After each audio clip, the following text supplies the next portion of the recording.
Stigma in HIV is huge. There was no real education around HIV geared towards women.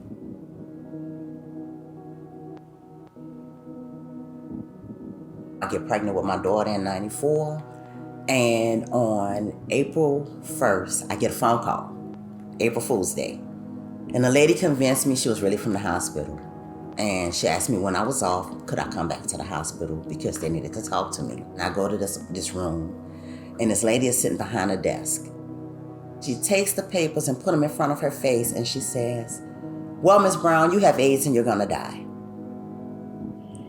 And I collapse in a chair, and I start crying because I'm thinking like, any minute, within days, within months, maybe even weeks. And then I took a deep breath and I said, okay. And she said, okay, what? And I said, okay, I can go home and kill myself now. She got another nurse to come and talk to me. She looked at me and she said, take a walk with me. And we go into this office and the lighting is really soft.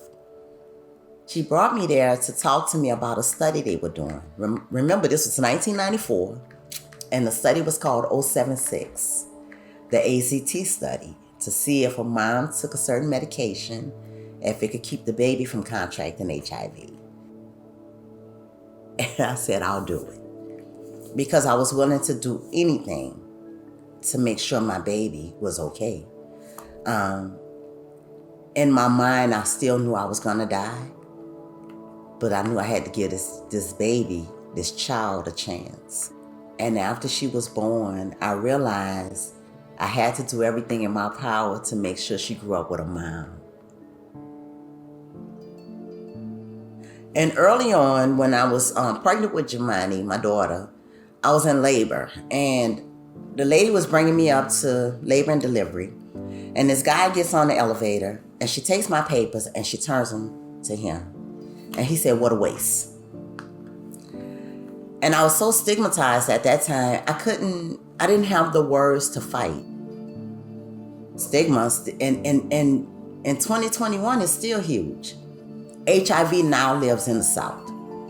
There are almost 1 million people living with HIV, and half of them reside in the South. The South is also a place where we call it the Bible Belt. There's so much judgment, fake morality. I work with women every day. They won't admit they're living with HIV to the broader community.